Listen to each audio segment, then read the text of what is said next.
Operation सिंदूर के बाद जो आपको डेलीगेशन में भेजा गया, आपके कई बयान बहुत ही स्ट्रॉन्ग बयान थे पाकिस्तान के खिलाफ भी, और आपने जो पोजीशनिंग की उसको बहुत अप्रिशिएट लोगों ने भी किया। सब जानते हैं कि पाकिस्तान से ये आईएसआई ट्रेंड मिलिट्री के लोग आकर मिलिट्री स्टाइल में एग्जीक्यूशन हुआ उन लोगों का, तो जाहिर है देश का पक्ष रखने के लिए हमेशा हाजिर थे।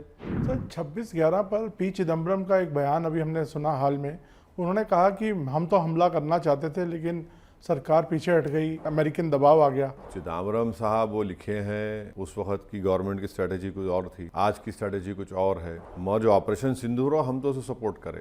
अभी इंडिया ने अफगानिस्तान के साथ संबंध अपने थोड़े बेहतर किए। नहीं, मैं तो वेलकम करूंगा इसको। मैं तो 2016 में पार्लियामेंट में खड़े होकर कहा था कि तालिबान आएगा, आप बात करिए, जब कई मीडिया के लोग, पॉलिटिकल बीजेपी के लोग गाली दिए मुझे। आपको क्यों लगता है कि ऐसा परसेप्शन बन गया कि आप बीजेपी की बी टीम की तरह काम करते हैं?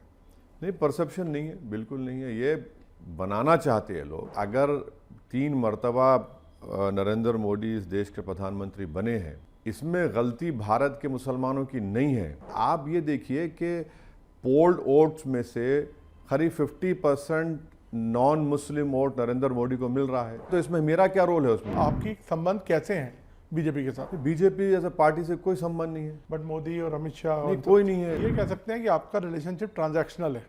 नहीं, ट्रांजैक्शनल नहीं है, इसको ट्रांजैक्शनल बोलना भी गलत होगा।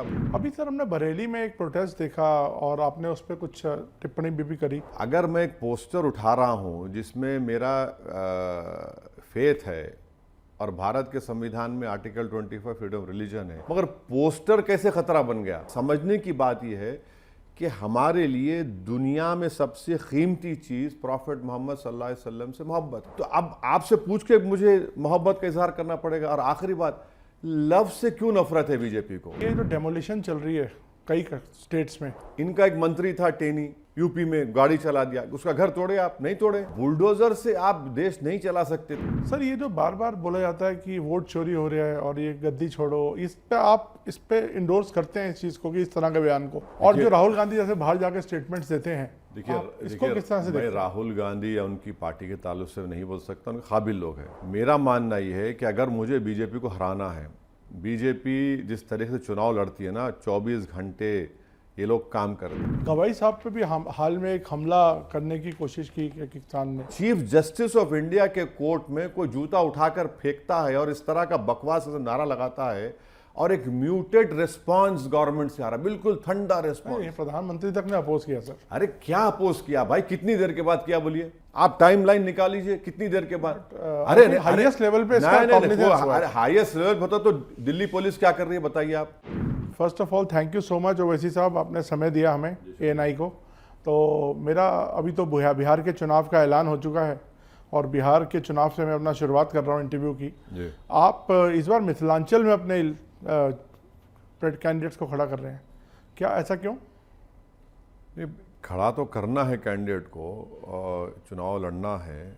कितने सीट लड़ेंगे इसका पूरा नंबर हमारे अध्यक्ष अख्तर अली मान साहब तय करेंगे अपनी टीम के साथ।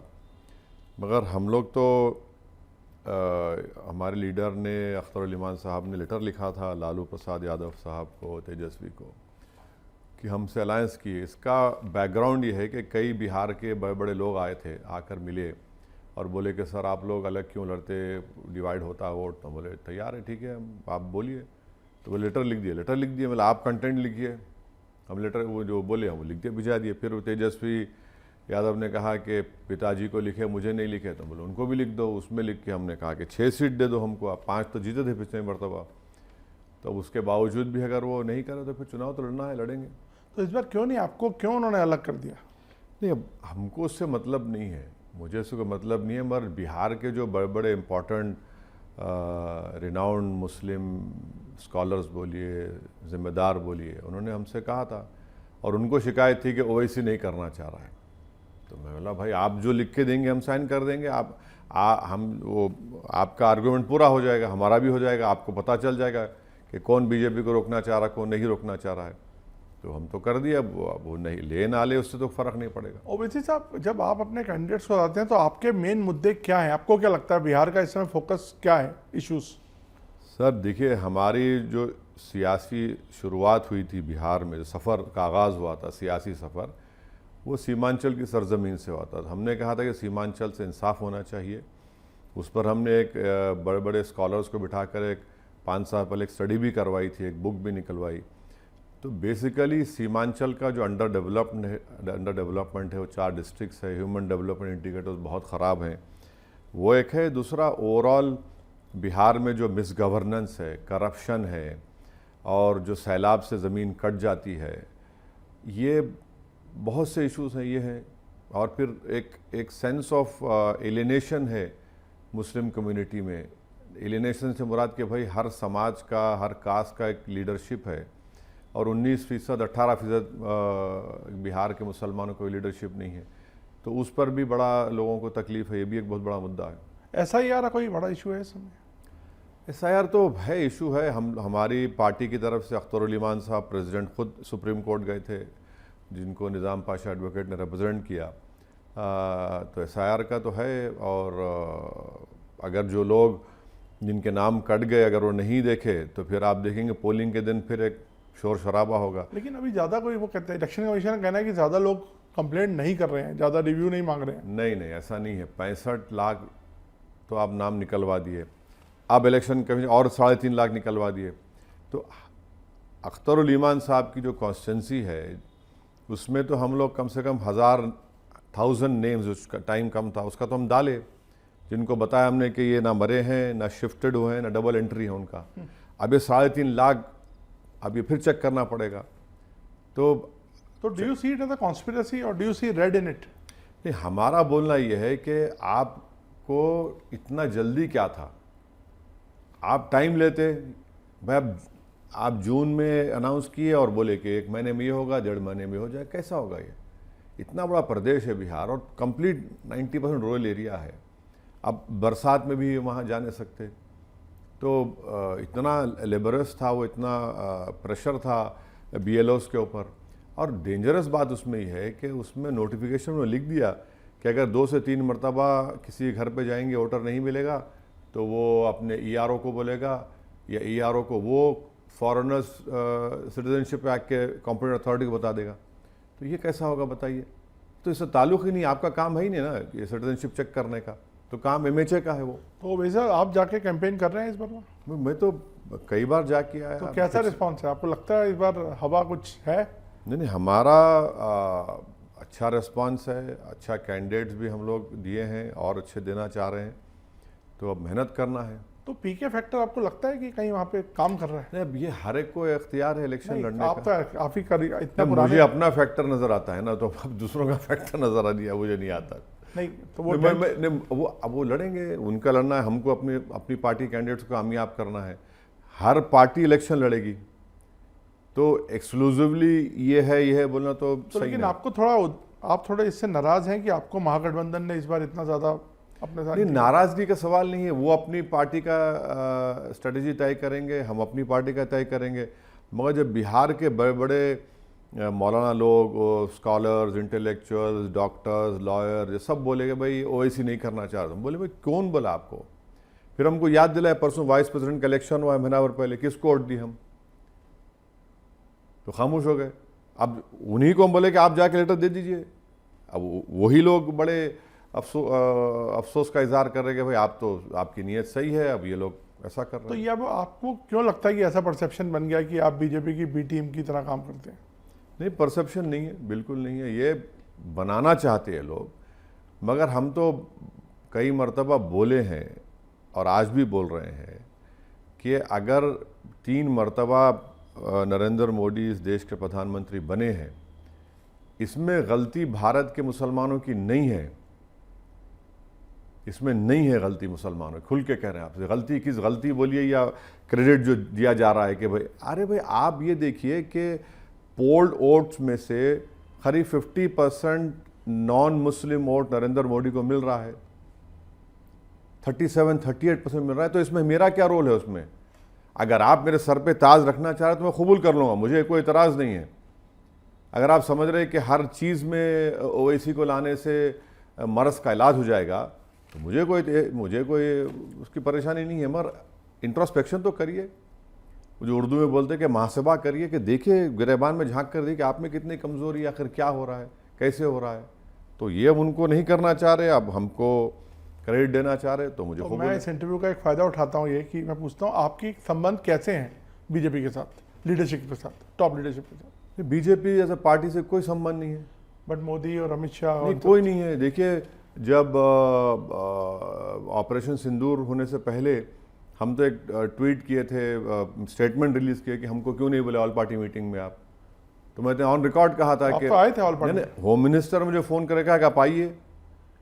मैं गया और उसमें उनके सामने हम बात किए, बोले। तो एक गवर्नमेंट में है वो, तो उनसे हम, जैसा आप गिरिराज सिंह से हम जाकर मिले, मालेगांव के पावर लूम्स के बारे में उनके इश्यूज थे। अब जैसा हम उनके साथ मिले, 1 घंटा बात की गिरिराज सिंह हमसे, पूरे डेलीगेशन से। मुफ्ती साहब, इस्माइल साहब हमारे एमएलए है, हमारे दोस्त लोग चला दिए। देखिए ओवैसी खड़ा हुआ है गिरिराज सिंह। अरे भाई, मंत्री है ना, मैं नहीं जाऊं उनके पास? टेक्सटाइल, आपको लगता है बड़ी नैरो थिंकिंग है जो ऐसा नहीं, नैरो थिंकिंग उनकी हो सकती है, मगर मैं पॉलिटिकली अपोज कर रहा हूं आपको, मगर आप सरकार में है, मुझे काम करवाना है पावर लूम के बारे में।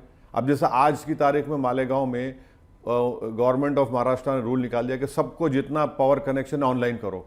अब वहां पर हम अपोज कर रहे हैं, सरकार से रिप्रेजेंटेशन दिए, क्योंकि जमीन बहन के नाम पे होगी और भाई पावर लूम चला रहा होगा, तो कैसे होगा? तो ये तो करना पड़ेगा। हर चीज में अगर कोई क्रिटिसाइज करेगा तो ये कह सकते हैं कि आपका रिलेशनशिप ट्रांजैक्शनल है।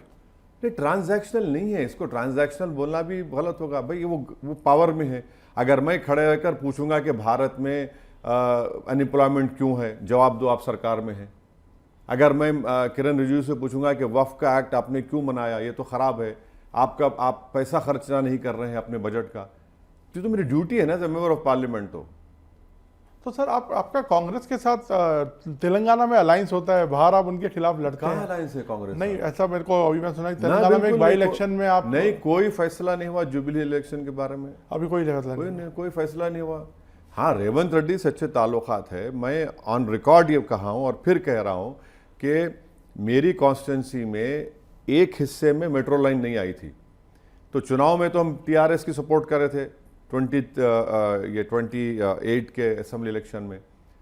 तो मुझे बोले आपसे मिलना है, मैं गया मिलने उनसे, टूथ एंड नेल अपोज करे, मगर मुख्यमंत्री जाके मिला, बोले ऐसा इशू क्या है असद भाई, बोलिए आप कॉन्स्टिट्यूंसी में। बोला भाई ये हमारे पास मेट्रो का नहीं है अभी तक, कितना होगा? बोला 2000 करोड़ होगा। मैंने रोड वाइडनिंग के काम रुके हुए हैं। अकबरुद्दीन ओवैसी के कॉन्स्टिट्यूंसी में सूरज का काम बाकी था। मैं तो थोड़ा अच्छा भी लगा और थोड़ा शॉक भी हुआ कि 3-4 दिन के बाद मुझे वो जियो इशू कर दिया कि मेट्रो लाइन का मैं आके इनॉग्रेट करूंगा, और अभी डेमोलिशन हो रहा है, काम हो रहा है। वो चंद्रामुंटा कॉन्स्टिट्यूंसी में सूरज का काम शुरू है 250 करोड़ का, रोड वाइडनिंग का काम। वैसे जी आपका ऐसा क्या चाम है, आप सबके साथ आपका रिलेशन? चाम का नहीं है सर। देखिए, मैं आपका जाती दुश्मन कहां बनूंगा? मुझे जनता ने इलेक्ट किया, मुझे डिलीवर करना है ना, काम करना है। हाँ, पॉलिटिकली आइडियोलॉजी पे कॉम्प्रोमाइज कहाँ कर रहे हैं? ना बीजेपी से कर रहे हैं, ना किसी से करेंगे इंशाल्लाह। ऑपरेशन सिंदूर के बाद जो आपको डेलीगेशन में भेजा गया, आपके कई बयान बहुत ही स्ट्रॉन्ग बयान थे पाकिस्तान के खिलाफ भी, और आपने जो पोजीशनिंग की उसको बहुत अप्रिशिएट लोगों ने भी किया। तो आपको लगता है कि यही पोजीशन अब हमको कायम रखनी चाहिए जो हमने ऑपरेशन सिंदूर? देखिए, बीजेपी से पॉलिटिकली लड़ाई आइडियोलॉजी पे होती रहेगी और समंदर के दो किनारे नहीं हो सकते, मगर बीजेपी देश से बड़ी नहीं है, ना प्राइम मिनिस्टर देश से बड़े हैं। जब इतना दर्दनाक टेररिस्ट अटैक हुआ है पहलगाम में, और सब जानते हैं कि पाकिस्तान से ये आईएसआई ट्रेंड मिलिट्री के लोग आकर मिलिट्री स्टाइल में एग्जीक्यूशन हुआ उन लोगों का, तो जाहिर है देश का पक्ष रखने के लिए हमेशा हाजिर थे। इसको पॉलिटिकल दूरबीन से बीजेपी का अपोज करेंगे। अगर हम गए तो कोई प्रधानमंत्री के लिए नहीं गए, हम तो देश के लिए गए और बोलेंगे, इसमें क्या बात है। अभी सर हमने बरेली में एक प्रोटेस्ट देखा और आपने उस पर कुछ टिप्पणी भी करी, उसको आप किस तरह से देखते हैं? जो वायलेंस वहाँ हुई और जो पोस्टर्स लगे, आपने कहा कि आई लव, वहाँ पे वायलेंस नहीं हुआ। प्रोटेस्ट का कॉल मौलाना तौक़ीर रज़ा साहब दिए, वहाँ लाठीचार्ज हो गया। परमिशन नहीं मिली उनको? वो उनको बोले जाकर दो, बाद में लाठीचार्ज हो गया। अब उनको अरेस्ट भी कर लिया। आप अगर मैं एक पोस्टर उठा रहा हूँ जिसमें मेरा फेथ है और भारत के संविधान में आर्टिकल 25 फ्रीडम ऑफ रिलीजन है, उस पोस्टर में कोई वायलेंस का नहीं है प्रमोशन, ना कोई प्रोवोकेशन है। किसी ने उठाया महादेव से हम मोहब्बत करें, भाई करो भाई, 98% इस देश में लोग रिलीजियस हैं। यही तो खूबसूरती है इस देश की। जो नहीं मानता किसी को उसको भी हम सेलिब्रेट करते, मगर पोस्टर कैसे खतरा बन गया। आपको याद होगा 2018 में नरेंद्र मोदी ने केरल के एक आर्टिस्ट का पोस्टर प्रमोट किया था, हनुमान का पोस्टर था। Yes. मोदी ने प्रमोट किया, किसी ने एतराज नहीं किया। हम आज भी नहीं कर रहे हैं भाई, वो आप प्रमोट करेंगे। और ये मुसलमानों के लिए देखिए, समझने की बात यह है कि हमारे लिए दुनिया में सबसे कीमती चीज प्रॉफिट मोहम्मद सल्लल्लाहु अलैहि वसल्लम से मोहब्बत है। सबसे कीमती चीज है हमारे माँ बाप, हमारी दौलत, हमारी औलाद से बढ़ के हमारा फेथ का हिस्सा है। अब कोई इजहार कर रहा है तो उसमें गड़बड़ क्या हुई? वायलेंस अगर वो कर रहा है तो कंडेमनेबल है। तो अब आपसे पूछ के मुझे मोहब्बत का इजहार करना पड़ेगा। और आखिरी बात, लव से क्यों नफरत है बीजेपी को? लव से तो मोहब्बत होनी चाहिए ना। आपको याद होगा मुगल आजम का वो गाना, वो हम तो कभी याद आ रहा है क्या है वो, जिंदाबाद जिंदाबाद मोहब्बत जिंदाबाद। इसमें बिठा के सुनाना पड़ेगा इन लोगों को, भाई देखो तो मोहब्बत से, इन लोगों को मोहब्बत से नफरत क्यों है? मोहब्बत से तो भाई, अरे इसमें क्या प्रोवोकेशन है, समझ नहीं, हमको समझ में नहीं आ रहा। तो वो एक्शन आपके हिसाब से ठीक नहीं था? बिल्कुल गलत था। बरेली में जो हुआ बिल्कुल गलत था। हम तो यूपी गवर्नमेंट से डिमांड करेंगे कि जितने लोगों को अरेस्ट करें उनको छोड़िए। अरे अच्छा मैसेज नहीं जा रहा, देश में भी नहीं, बाहर फॉरेन कंट्रीज में सही नहीं जा रहा। सर, ये जो बार बार बोला जाता है कि वोट चोरी हो रहा है और ये गद्दी छोड़ो, इस पे इंडोर्स करते हैं इस चीज़ को, कि इस तरह के बयान को? और जो राहुल गांधी जैसे बाहर जाकर स्टेटमेंट्स देते हैं, देखिए इसको किस तरह से मैं देखते हैं? राहुल गांधी या उनकी पार्टी के ताल्लुक से नहीं बोल सकता, उनके काबिल लोग हैं। मेरा मानना ये है कि अगर मुझे बीजेपी को हराना है, बीजेपी जिस तरीके से चुनाव लड़ती है ना, 24 घंटे ये लोग काम करते हैं, हमारा काम ये होना चाहिए कि हम उनकी हर चीज़ को चेक करते रहें, हर चीज़ को। 2009 में या 2014 में एक वोटर लिस्ट में ऐसे ही हो गया था मेरे कॉन्स्टिट्यूंसी में। हम लोग जाकर, उस वक्त सीओ भनवल लाल साहब थे, आज दुनिया में नहीं है वो, उनको जाके बताए, हम प्रूफ बताए, तो बोले देखिए अब मेरे पास तो उस ज़माने में, बोले मैं कुछ नहीं कर सकता, अब ये आ गई है, आप लोग देख लीजिए। तो हमको जहाँ जहाँ ऐसा डबल एंट्री हुई थी, हम लोग पोलिंग एजेंट्स को बिठाकर उसको चैलेंज किए। तो 1 घंटे के बाद वो लोग आना बंद कर दिए, वो लोग जिसके वो थे। तो ये देखिए, आप बीजेपी से मुकाबला कर रहे हैं, एक फॉर्मिडेबल पॉलिटिकल अपोनेंट है। आप ब्लिंक करेंगे, ये लोग अपना काम करेंगे, तो जाहिर है हमको तो अलर्ट रहना चाहिए और वोटर लिस्ट को चेक करना चाहिए, नाम चेक करना चाहिए। गलत आए करेक्ट करिए, माने आपको ऑन टोज रहकर काम करने की जरूरत है। सर, 26/11 पर पी चिदम्बरम का एक बयान अभी हमने सुना हाल में। उन्होंने कहा कि हम तो हमला करना चाहते थे लेकिन सरकार पीछे हट गई, MEN ने बोल दिया, या किसी का व्यू कुछ ऐसा आ गया कि नहीं, अमेरिकन दबाव आ गया। तो इसको आप किस तरह से देखते हैं? क्योंकि मैं इसलिए सवाल आपसे पूछ रहा हूँ क्योंकि आपने एक स्ट्रॉन्ग पोजीशन ली अभी हाल में, जो सिंदूर हमने ऑपरेशन किया है, तो इसको आप किस कॉन्टेक्स्ट में देखते हैं? अब वो देखिए, चिदम्बरम साहब वो लिखे हैं, उस वक्त की गवर्नमेंट की स्ट्रेटजी कुछ और थी, आज की स्ट्रेटजी कुछ और है। तो अब वो तो रूलिंग पार्टी थे, तो उस पार्टी को सब्सटेंशिएट करना चाहिए। जो ऑपरेशन सिंदूर हो, हम तो उसे सपोर्ट करें। और हम ये भी मानते हैं कि पाकिस्तान की आर्मी, पाकिस्तान की ISI से अगर हम उम्मीद कर रहे हैं कि एक ऑपरेशन सिंदूर करने के बाद ये लोग हिमाकत नहीं करेंगे, तो ये गलती कर रहे हैं। ये लोग हिमाकत करेंगे दोबारा, आज नहीं तो कल फिर। तो इस पर हमको अलर्ट रहने की ज़रूरत है। सर, अभी मैं थोड़ा सा इंटरनेशनल इश्यूज़ पे आता हूँ क्योंकि आप उस पर काफ़ी चर्चा करते हैं। इजराइल और हमास का जो रिसेंट सीज फायर हुआ है, इसको आप किस तरह से देखते हैं? आपको लगता है लॉन्ग टर्म रहेगा, और आपका व्यू क्या है इस पर? नहीं, एक बात जो एक्सपर्ट्स जो लिख रहे हैं कि ठीक है सीज फायर रुकना चाहिए, 65,000 लोग वहाँ पर फ़लस्तीनी मारे गए, जेनोसाइड उनका हो रहा है, जिसमें से 20,000 बच्चे हैं, 15 से करीब ख़वातीन हैं, महिलाएं हैं, 12-13 लाख जनता के घर बर्बाद हो चुके हैं। मगर ये बताइए कि ये टोनी ब्लेयर क्या करेगा उसमें जिसके हाथ खुद खून से रंगे हुए हैं, और ये बोर्ड बनेगा उसमें ट्रम्प क्या करेगा, पैलेस्टीन अथॉरिटी कहाँ है वहाँ पर, और फिर इसमें कोई क्लियर 20 पॉइंट्स जो है उसमें कोई क्लैरिटी नहीं है कि इजराइल की आर्मी जो जेनोसाइड कर रही है वो कहाँ जाकर रुकेगी, और फिर पैलेस्टीनियन स्टेट का क्या होगा। तो ये तो हमको लगता है कि रियल एस्टेट प्रोजेक्ट की तरह ये लोग काम कर रहे हैं वहाँ पर। मगर अब ठीक है, ये तो सीजफायर रुका है, मगर जो जेनोसाइड कर उनसे क्या होगा, उनको कोई सज़ा मिलेगी नहीं मिलेगी। यूनाइटेड नेशन ने कहा कि जेनोसाइड हुआ वहाँ पर, तो उनको कुछ उनकी अकाउंटेबिलिटी होगी नहीं होगी, ये हमको देखना है। भाई 7 अक्टूबर का हवाला दे रहे, जो नकबा हुआ था अर्ली 1900s में, उसका क्या था वो कंटिन्यूस। अब अच्छा, उससे ज़्यादा वेस्ट बैंक में आपने करीब 500 फ़लस्तीनियों को मार दिया। और सबसे तकलीफ दे बात यह है कि भारत के प्रधानमंत्री ने नेतन्याहू की लीडरशिप की तारीफ की। कैसे तारीफ करेंगे जिसके खिलाफ international criminal court of justice ICCJ का वारंट है। प्राइम मिनिस्टर क्यों तारीफ कर रहा है? वो तो जेनोसाइड है, जेनोसाइड रजीम है वो पूरी।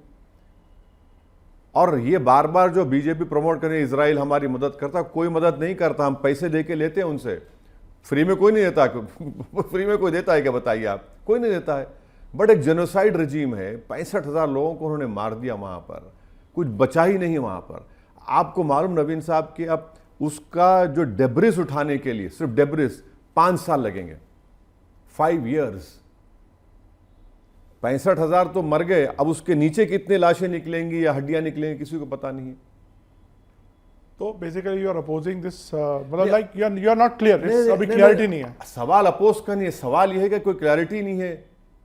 वेस्टर्न पावर्स क्या करेंगे? आप ही तो क्रिएट किए, बाल्फोर डिक्लेरेशन से तो आपने सब तमाशा किया, आप ही ने किया। और यूएस तो कंप्लीटली ब्लेटेंटली अंधा बन जाता है इसराइल के मामले में। अभी इंडिया ने अफगानिस्तान के साथ संबंध अपने थोड़े बेहतर किए हैं। कल यहाँ पे इनके फॉरेन मिनिस्टर थे, आज वो देवबंद में हैं।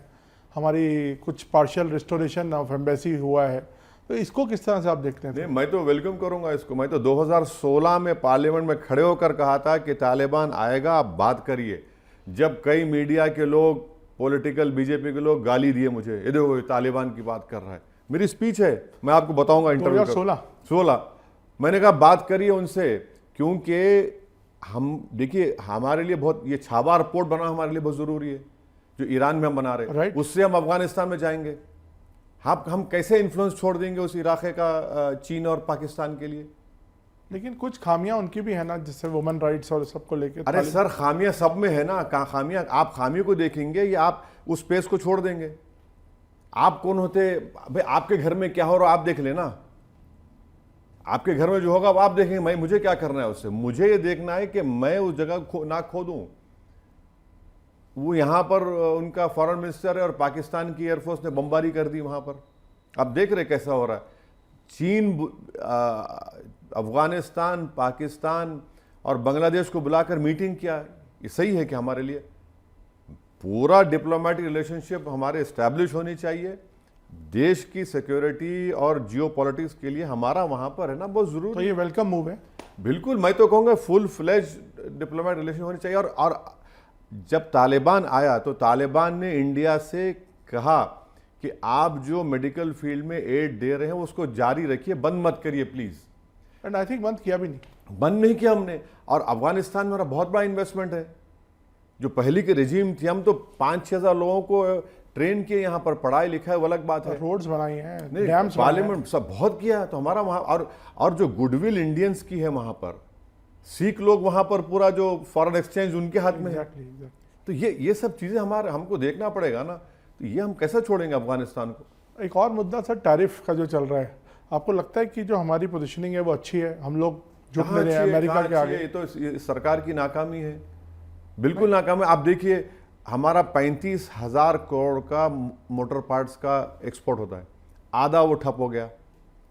सूरत में आप मालूम करवा लीजिए, लेबर इंटेंसिव प्रोग्राम है, उसमें लेबर की नौकरी जा रही है। तमिलनाडु में रेडीमेड गारमेंट्स का बहुत बड़ा सेंटर है, उनको नुकसान पहुंच रहा है। तो हमको तो तकलीफ हो रही है उससे। बट सरकार का कहना है कि हम झुकेंगे नहीं, अपने इंटरेस्ट को हम लोग कॉम्प्रोमाइज नहीं करेंगे। ठीक है, मगर इससे तो ये इनके टैरिफ से हमारी इंडस्ट्रीज को तो नुकसान पहुंच रहा है, इससे कोई डिनाई नहीं कर सकता। और गवर्नमेंट का काम ये है कि उनको रिलीफ दे, उनको कुछ करे, बताएं आप कैसा करेंगे। चाहे कुछ जो भी टेक्निकल जो टर्म है कि वो अपना सामान भारत में बेच सकते हैं क्या, जो भी है, जो स्पेशल इकोनॉमिक जोन में है, जैसा भी है, तो सरकार को सोचना चाहिए।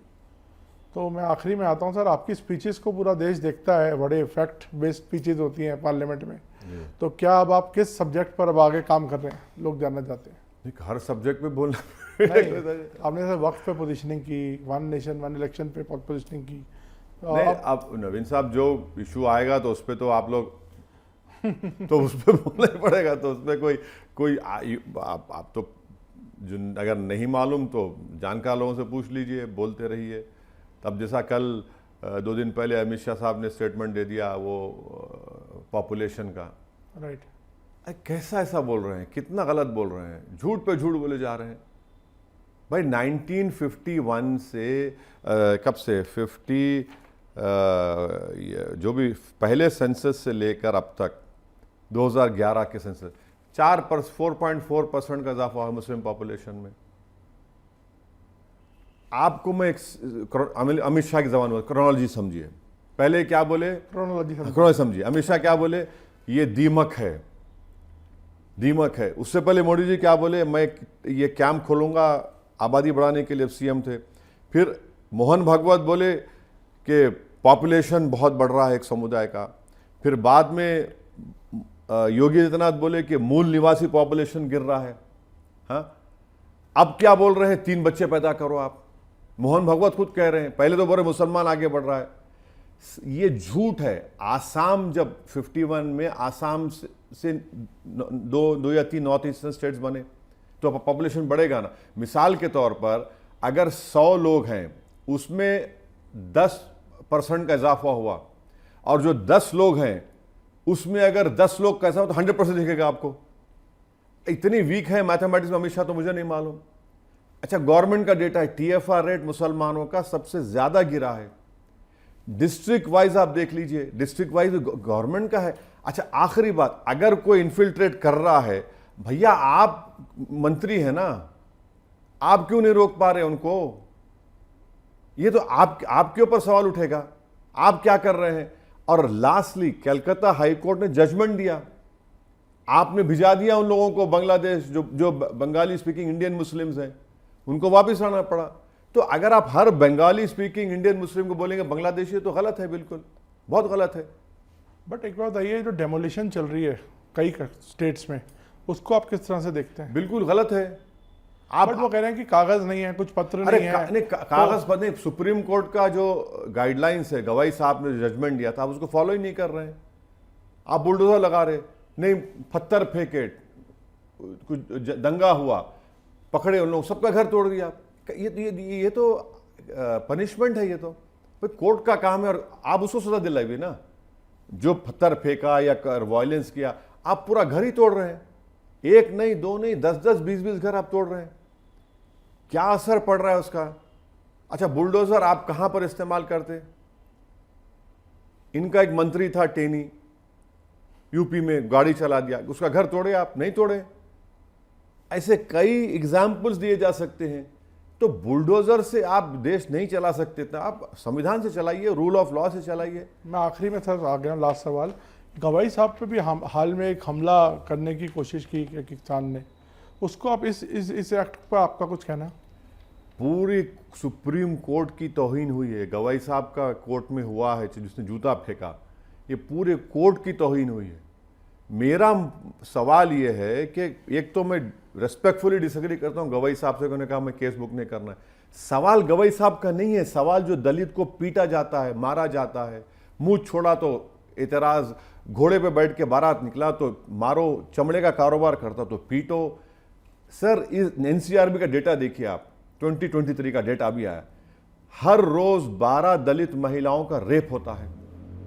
उत्तर प्रदेश में सबसे ज्यादा दलित पे ऑफेंसेस हुआ है, 15,000 करीब। और दिल्ली पुलिस जो केंद्र सरकार के तहत क्यों केस नहीं बुक कर रहे आप? पार्लियामेंट में 2 लड़के कूद गए थे और वो धुआं छोड़े, हमने यूएपीए लगा दिया उन पे। अब ये साहब 70 ईयर ओल्ड है। रेडिकलाइजेशन का जो आर्गुमेंट है कि नौजवान रेडिकलाइज होते, अरे भाई 70 ईयर्स का आदमी रेडिकलाइज कैसे हो गया बताइए? क्या लिख रहा है, नारा लगा रहा है कि सनातन धर्म के खिलाफ भारत में इसको माना नहीं जाएगा। अरे तू होता कौन है भाई? बाबरी मस्जिद का डेमोलिशन हुआ 92 में, एक आदमी का कन्विक्शन नहीं हुआ। मुझे तकलीफ हुई, इतना बड़ा मॉब, एक का कन्विक्शन नहीं हुआ। हमने कहा कि जजमेंट गलत है। बाबरी मस्जिद का सिविल सूट, बोले नहीं मंदिर आस्था है, हमने कहा आस्था पे नहीं दे सकते, खामोश बैठ गए। ट्रिपल तलाक का जजमेंट है, हमने कहा कि गलत फैसला है। कहां हमने धर्म को लेकर किसी जज पे अटैक किया बताइए? तो ये तो गलत है ना। आज जूता फेंके कल कुछ और करेगा। और जो रॉन्ग मैसेज जो सरकार समझ नहीं है, जो तो लगता है केस बुक होना चाहिए? नहीं, जो रॉन्ग मैसेज पूरे देश में गया है कि भाई चीफ जस्टिस ऑफ इंडिया के कोर्ट में कोई जूता उठाकर फेंकता है और इस तरह का बकवास नारा लगाता है, और एक म्यूटेड रिस्पांस गवर्नमेंट से आ रहा है, बिल्कुल ठंडा रिस्पांस। प्रधानमंत्री तक ने अपोज किया सर। अरे क्या अपोज किया भाई? कितनी देर के बाद किया बोलिए? आप टाइमलाइन निकाल लीजिए, कितनी देर के बाद? अरे हाईएस्ट लेवल पे इसका कॉग्निजेंस हुआ है। अरे हाईएस्ट लेवल पे होता तो दिल्ली पुलिस क्या कर रही है बताइए आप? अच्छा, अगर उसका नाम किशोर नहीं होता, असद होता, तो क्या करते अब तक? ये तो बहुत नहीं, ये फैक्ट। नवीन साहब आप नहीं बोलना चाह रहे, मगर फैक्ट है। नहीं सर, ऐसा नहीं, बिल्कुल, अरे बिल्कुल फैक्ट है सर, बिल्कुल फैक्ट है, बिल्कुल फैक्ट है। ये कास्टिज्म है, ये कम्युनलिज्म है। इसमें क्या है बताइए? अरे अगर उसका नाम कोई और होता तो भाई पूरा उसका बाप दादा, गांव कहां से आया, किधर से गया। तो ये जो मैसेजिंग जा रही है ना, बहुत गलत जा रही है सरकार के खिलाफ। हालांकि मैं इस बात से एग्री नहीं करता। नहीं, आप मत करिए। नहीं, लेकिन कि मतलब कोई और धर्म का होता तो मतलब उसका कंडेमनेशन तो ऐसा ही होता। क्या कंडेमनेशन हो रहा है बताइए? क्या कंडेमनेशन हो रहा है बताइए? आप सोशल मीडिया पे देखिए, उसको हीरो बना दिए उसको। चलिए sir, thank you sir, thank you so much.